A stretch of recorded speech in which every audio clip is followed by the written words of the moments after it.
Let me ask you a question. I want you to take a guess. What's the one word that makes people millionaires and billionaires? I want you to comment below. Now, what did you write down? Did you write down luck, timing, attitude, mindset, product, quality, team? What did you write down? I want you to imagine this. If you had $86,400 in your bank account and someone stole $10 from you, would you throw away the remaining $86,390 and try to get back to that person? Or would you say, you know what, forget it and move on? Imagine there's a bank account that credits you $86,400 to your account every single day. But there's one catch. It carries over no balance. It means whatever you don't invest, you don't take out that day, it gets to zero. Now, what would you do? You would draw every damn dollar now, wouldn't you?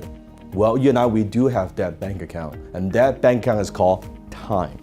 Every single day, you have 86,400 seconds deposit to your life, your time bank. How would you spend that time? It carries over no balance and doesn't allow any overdraft.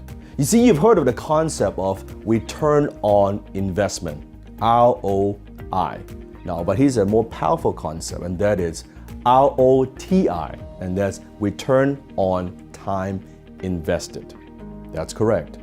Now, you see, most people, when they think about that one word that makes people millionaires and billionaires, very often the word that comes to mind is what? Hustle.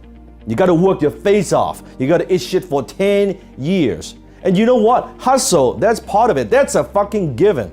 That is like the price of admission to get in the fucking door. You don't even hustle, forget about even trying to get in the game. That's just to get your foot in the door.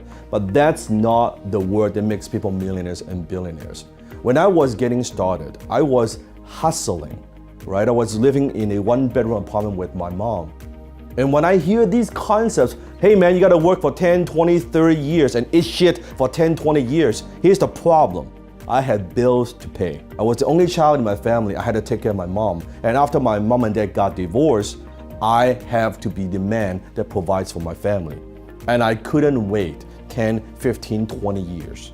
I had to make some money, and I had to make some money right now. Nothing wrong with hustle, but that's not what made me a multi-millionaire. Now, so what's that one word? That word is leverage. I want you to imagine if you want to lift a big, heavy stone, and you try to do it with your two hands, right? And it doesn't even move, and you try your very best. However, if we can use a long pole, use some kind of lever, and we can lift that up. Suddenly, with same manpower, now I could lift that heavy stone. That's leverage. The definition of leverage is maximum productivity with minimum effort. Maximum productivity with minimum effort. So let me give you some examples. There are many, many forms of leverage. Many forms of leverage. I'll give you, let's say, 4 today. Number 1, it's what I call money leverage. Imagine you are buying a piece of, let's say, real estate, a property, and you borrow from the bank. You put down your 10%, 15%, 20% down payment. You've heard of that concept. And then you borrow the rest. Could be 90, 80% or 75% from the bank. That's a money leverage. You're using the bank's money to create more wealth and to build your business. Or you want to buy some kind of new equipment for your company, and you go to the bank, or you go to an investor to borrow some money. That's a form of money leverage, right? Or it could be a line of credit from the bank. That's money leverage. An investor, that's money leverage. The second form of leverage is what I call marketing leverage.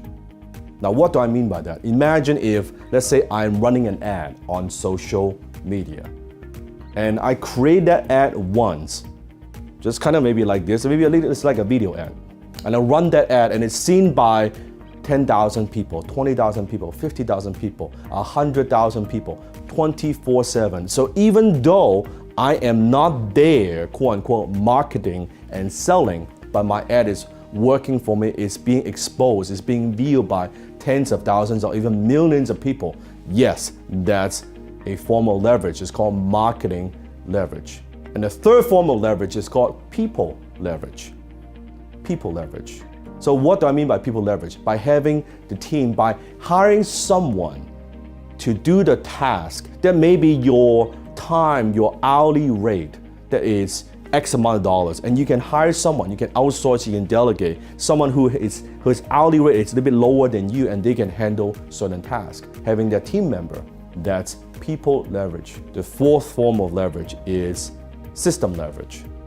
Example, let's say if for my bookkeeping, I am using QuickBooks to manage my finance, to do the bookkeeping. That's a form of leverage, a system leverage. Or let's say if I am managing my email list, I'm using an email system that allows me to craft one message and goes out to 2 million people. Well, that's an email system, that's technology. I'm leveraging technology to grow. That's another form of leverage. There are many, many forms of leverage.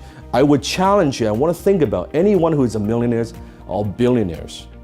They have highly utilized different forms of leverage in terms of finance, people, marketing, and system. So that's the one word that makes people millionaires and billionaires.